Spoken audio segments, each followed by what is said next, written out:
સ્થાનિક સ્વરાજની ચૂંટણીની હવે ગણતરીના દિવસો બાકી છે। એની વચ્ચે હવે ઉના નગરપાલિકામાં આમ આદમી પાર્ટીના ઉમેદવારો પર ફાયરિંગ કરવામાં આવ્યું।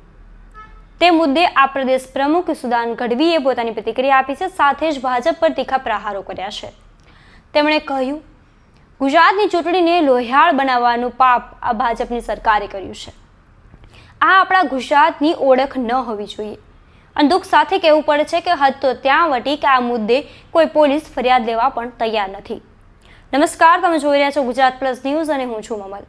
તો આવો સાંભળીએ વધુમાં સુદાન ગઢવી આ ફાયરિંગની મુદ્દાને લઈને ભાજપને શું કહી રહ્યા છે। મિત્રો, ગુજરાતમાં અત્યારે ચૂંટણીને લોહિયાળ બનાવી દેવામાં આવી છે। આમ તો ચૂંટણી પંચ અને પોલીસ એવું કહેતું હોય છે કે હથિયારો અમે જપ્ત કરી લઈએ છીએ, તો આમ આદમી પાર્ટીના ઉનાના એક કોળી યુવાન, આશાસ્પદ યુવાન ઉપર ગોળીબાર થાય છે જે ચૂંટણી લડી રહ્યો છે, તો એ હથિયાર ક્યાંથી આવ્યું? હથિયાર કોણે આપ્યું? ધમકી કોણે અપાવડાવી? હુમલો કોણે કરાવડાવ્યો? શું ગુંડાઓ, લુખાઓ, ભ્રષ્ટાચારીઓના કારણે આ ગુજરાત બદનામ થશે? ગુજરાત હંમેશા શાંતપ્રિય રાજ્ય છે। ગુજરાતમાં ક્યારેય અશાંતને આ બિહાર, યુપીની જેમ કલ્ચર નથી આપણું, ગન કલ્ચર નથી। ખબર પડે કે આ ગન કલ્ચર છે તો પણ લોકો મત ન આપે। આજે અમારા અજયભાઈ બામણિયા કોળી સમાજના આશાસ્પદ યુવાન ઉપર પહેલા ધમકીઓ આવી, મેં સાંભળ્યું છે કે ફોર્મ પાછું ખેંચાવડાવી લેવાની ને ચૂંટણીમાંથી હટાવી દેવાની ભાજપના નેતાઓની ધમકીઓ છે, અને પછી એના ઉપર ફાયરિંગ થાય છે। દુઃખની વાત તો એ છે કે ફાયરિંગ થયા પછી હોસ્પિટલમાંથી એ ફરિયાદ લખાવે છે, ફરિયાદ લેવામાં નથી આવતી એવું મેં સાંભળ્યું। આ શું થઈ રહ્યું છે? ગજબ છે। આ તો આપણે ગુજરાતને બદનામ કરી રહ્યા છીએ રાષ્ટ્રીય સ્તર પર। કોકને ખબર પડે, જાપાનને કે અમેરિકાના નાગરિકને કે ઓહો ગોળીબાર થાય છે ને એની ફરિયાદ નથી લેવાતી, તો આપણી ગુજરાતની છાપ કેવી જાય?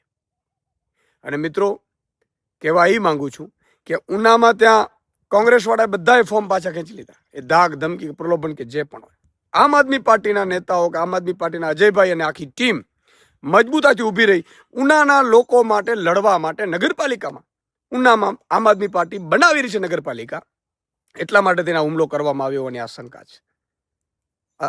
મારે વિનંતી કરવી છે ઉનાની જનતાને કે તમારા માટે આમ આદમી પાર્ટીના કાર્યકર્તાઓ ઝૂકતા નથી, બેસતા નથી, પ્રલોભનમાં નથી આવતા, ફોર્મ પાછા નથી ખેંચતા, ચૂંટણી બિનહરીફ નથી કરવા દેતા, ગોળીઓ ખાય છે।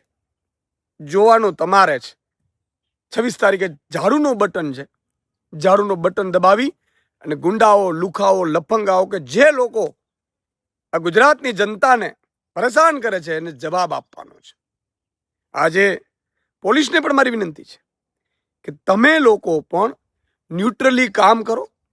એફઆઈઆર કેમ નથી લેવાતી? માની લો કે એમને કોઈકની શંકા છે તો એ શંકામાં નામ લખાવશે ભાઈ। ફરિયાદ આપે પછી તમારે તપાસ કરવાની છે ને, તમે ફરિયાદ જ નહીં લેશો? મેં સાંભળ્યું છે, આ તો હદ થઈ ગઈ। એટલે ગુજરાતની જનતાને પણ વિનંતી કરું છું, સમગ્ર જનતાને વિનંતી કરું છું કે જુઓ તમારા માટે કઈ રીતે અમે લડી રહ્યા છીએ। જય હિન્દ, જય ભારત, જય જય ગરી ગુજરાત। સુદાન ગઢવીની વાતથી તમે કેટલા સહેમત છો, શું વિચારો છો? કોમેન્ટ કરીને એમને જરૂરથી જણાવજો। અત્યાર માટે બસ આટલું જ। ધન્યવાદ।